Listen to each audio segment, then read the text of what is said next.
Lee Finnegan had always prided herself on control. Her life, her practice, her reputation, it was all pristine, perfectly calibrated like the sharp instruments in her operating room. But the moment she found out Luna had lied about the night she disappeared, that tight order began to slip. Her niece, the young woman she'd guided and mentored with clinical precision, had crossed a line, and Lee wasn't going to let her spiral without intervention. Not under her watch. If Luna thought she could dance around the truth, she'd soon realize that Lee wasn't just her aunt. She was a force of nature in a lab coat, and she knew exactly how to use medicine and psychology as tools of discipline. Lee's response was swift and surgical. No room for leniency, no room for emotional appeals. She laid down the law with clinical coldness, insisting on a regime of counseling, medical observation, and strict limitations on Luna's independence. Luna, humiliated and trapped, lashed out in frustration, but Lee didn't flinch. She saw it as necessary correction. If Luna was going to rebuild herself, it would be under structure, not chaos. But Lee wasn't the only one watching. Sheila Carter, ever the predator, sensed the shift in the wind. The scent of scandal, potential legal exposure, and the fragile emotional terrain surrounding Luna and Deacon had reached her fast. If Luna's secret night out unraveled, it could send a ripple that swept Deacon into the undertow. Worse, Will's safety could be compromised, depending on how deep the mess went. Sheila wasn't about to sit back and let that happen. Love her or hate her, and most people hated her, Sheila was a master at surviving. When she saw a threat, she didn't confront it head-on. She coiled around it, waited, struck when it mattered most. So, with calculated unease, Sheila approached Lee. Two women who, under normal circumstances, would rather perform surgery with a butter knife than work together. But the stakes were too high to let pride get in the way. They struck a deal. Lee would control the narrative through medical channels. She'd handle Luna's behavior, stabilize her mentally and emotionally, keep her from becoming a liability. In return, Sheila would do what she did best, manage optics, people, and secrets. She'd contain any leaks, neutralize gossip, and keep Deacon and Will from public scrutiny. But nothing came free. In exchange for this fragile alliance, each woman took something from the other, a secret. Lee uncovered the depth of Sheila's involvement in an incident that could send her back to prison, something darker than most suspected, something only a woman with Sheila's proximity to Deacon would know. Sheila, in turn, learned that Lee had manipulated more than just Luna's discipline. She had used hospital resources to quietly suppress evidence, avoid questions, and cover the mess in a way that could end her medical career. These weren't favors. They were loaded weapons. Blackmail in waiting. The alliance was uneasy from the start. Every word between them was a potential trap. Every phone call, every meeting behind closed doors carried the weight of their mutual destruction. But for a time, it worked. Luna was reined in, more or less. Deacon remained untouched by scandal. Will stayed safe. And Lee and Sheila maintained a tense, calculated silence. But then came Deacon. Always more perceptive than people gave him credit for, Deacon started piecing things together. The late-night conversations. The sudden changes in Luna's treatment. The eerie calm that surrounded a situation that should have blown up in everyone's face. He confronted Sheila. First gently, then with increasing intensity. He wanted answers, not vague reassurances, but real, solid truth. He pushed her harder than anyone had in years. And finally, Sheila cracked.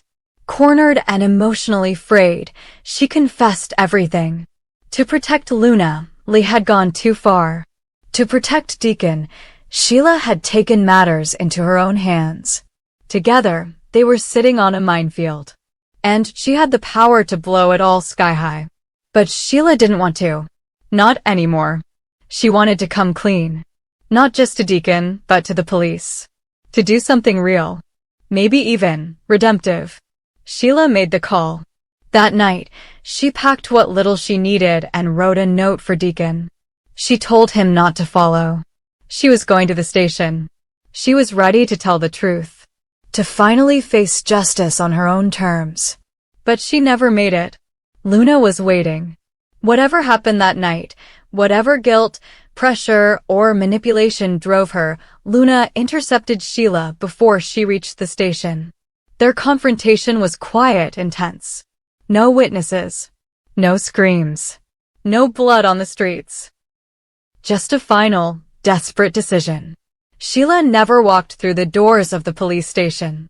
Instead, her body was discovered days later, buried beneath layers of half-truths and suspicion.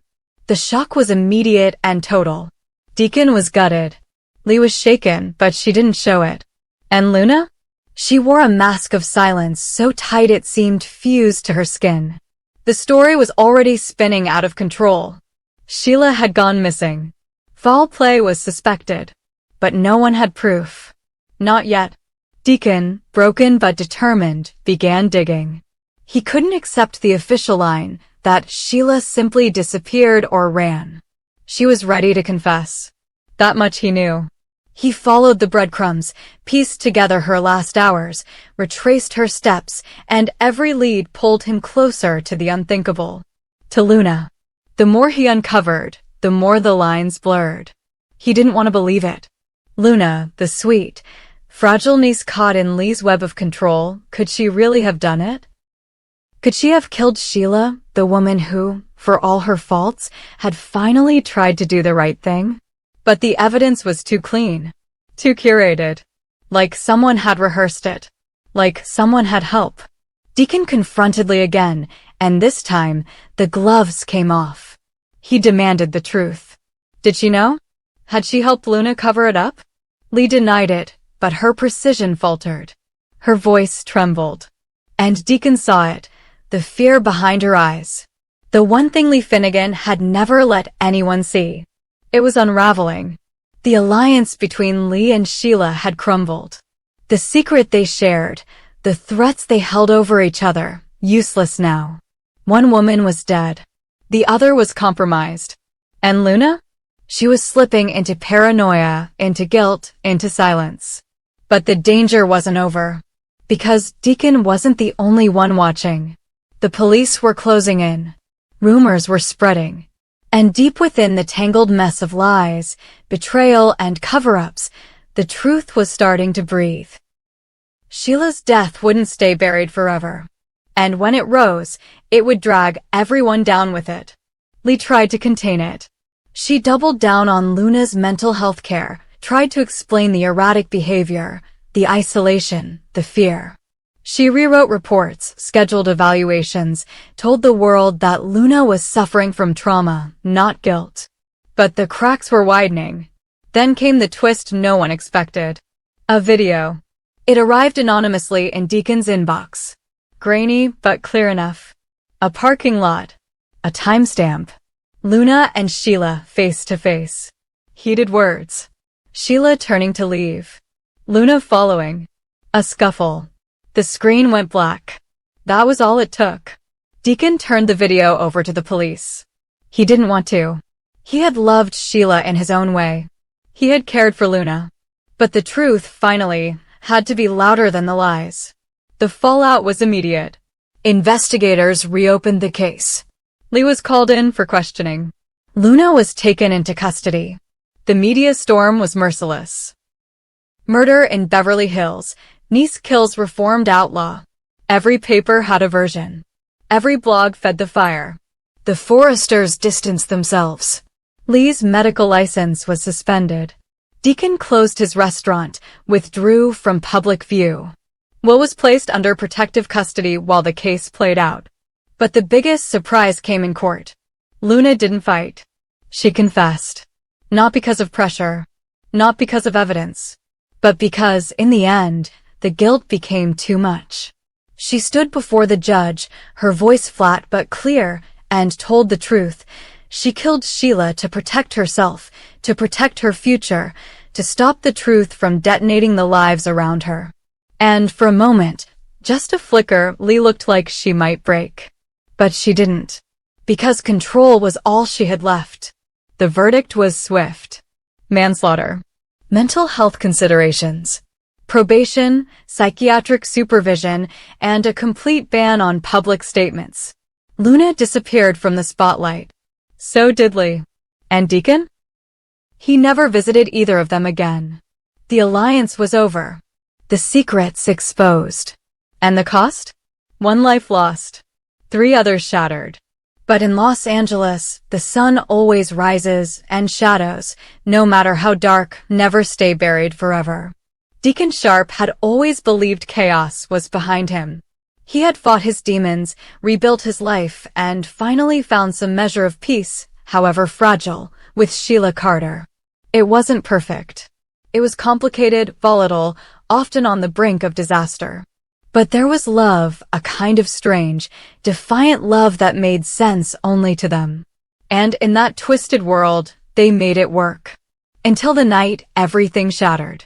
The day had been long, suffocating.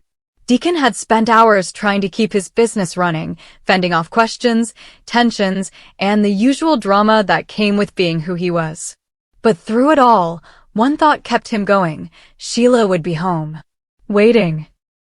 Maybe with a glass of wine in hand, maybe watching some old crime show she secretly loved, maybe just sitting in the quiet. That was his peace. That was his reward. So when he unlocked the front door that night, all he wanted was a breath of stillness. Instead, he found a nightmare. The living room was chaos. A table overturned. A lamp shattered. Cushions strewn across the floor. The air still smelled faintly of perfume, but it was overwhelmed by something metallic blood. Deacon froze when he saw her. Sheila. On the floor. A pool of red spreading beneath her, staining the hardwood. Her eyes wide open, glassy. One hand stretched toward the phone beside her. She hadn't made the call. She never got the chance. Deacon dropped to his knees. He checked for a pulse, knowing even before he touched her skin that it was too late. Her body was cold. Her skin pale. His mind reeled. Who could have done this? Who got close enough? Sheila Carter had survived more attempts on her life than anyone in LA, but this time, whoever came for her had finished the job. Deacon saw the bruises on her arms, the scratches on her face. There had been a fight. She hadn't gone down easy. But it hadn't mattered. Then he saw it, her phone, still lit up. The last number dialed was his. She tried to reach him. Tried to warn him. But she died before she could say a word. And then the truth hit him like a sledgehammer. Luna. There was no other explanation. No one else had motive. No one else had been unraveling like she had. Ever since that night of lies, ever since Lee started pulling strings and Sheila got involved, Luna had been spiraling. Deacon had seen it, the guilt, the fear, the sudden absences. And he remembered the night Sheila had vowed to go to the police, to end the lies once and for all. She never made it. Because Luna stopped her. Deacon staggered back. His hands were shaking, covered in blood. He grabbed his phone, called 911. The words came out in pieces, but they understood enough. There had been a murder. Sheila Carter. And Deacon was the one who found the body. The police arrived quickly. The house was sealed. Officers flooded in, taking photos, bagging evidence, asking questions. Deacon answered them all, at first with grief, then with growing clarity. He told them about Luna. About the tension between her and Sheila. About the secrets they were all keeping. About the final conversation he had with Sheila before she left to confess. She was going to turn herself in, he told them. She wanted to come clean. Luna couldn't let that happen. So she killed her. But the detectives didn't look convinced. They processed the scene. They dusted for prints. And what they found, or didn't find, changed everything. There were only 2 sets of fingerprints in the house, Sheila's and Deacon's. No Luna. No sign of forced entry. No signs that anyone other than Deacon and Sheila had been in the room that night. The weapon, whatever had ended Sheila's life, was missing. But there were blood smears that matched Deacon's shoes. A single bloody handprint on the wall at the height of someone his size. One detective looked at him with a calm that chilled him to the bone and said, "Are you sure you didn't do this?" Deacon exploded. "I didn't kill her. Luna did. She must have worn gloves. She cleaned up. She's been falling apart ever since Sheila told her she was going to the cops. But it was no use." The investigation turned fast. The media got wind of the murder. Headlines screamed, "Sheila Carter found dead in her home, Deacon sharp at scene." Reporters dug into their past, into Deacon's criminal record, into Sheila's long list of enemies. But this time, the narrative turned on him. People remembered his past, his temper, his unpredictable history. Few remembered the man trying to rebuild. Even fewer believed him when he said Luna had done it. Because to them, Luna wasn't a killer. She was missing. No one had seen Luna in days. Lee claimed she had gone on a retreat, maybe to reset mentally. No contact, no location, no explanation. She had simply vanished. To the police, it looked like Deacon had invented a killer who didn't exist. A convenient scapegoat for a crime of passion. They brought him in for questioning. He repeated everything, that Luna had motive, that she had history with Sheila, that Sheila had planned to turn her in. Why would I kill the woman I loved? She was finally doing the right thing. Why would I stop her? But they didn't buy it. In their eyes, Deacon was spiraling, delusional, inventing conspiracies. And the more he pushed, the more unhinged he sounded. One detective even said, "Maybe she never planned to go to the police. Maybe she found something out about you. Maybe she threatened you and you snapped." That was the moment Deacon realized he was alone. Lee refused to back him. Said she hadn't seen Luna, hadn't spoken to her, knew nothing. Other allies kept their distance. The Forresters, the Logans, no one wanted to be linked to Sheila, and certainly not to Deacon if he was going down for her murder. His own daughter avoided the press and refused to make statements. He was on his own. He tried everything. He hired a private investigator to track down Luna. He revisited every moment from that week, every message, every glance Sheila had given him, every clue she might have left behind. But there was nothing.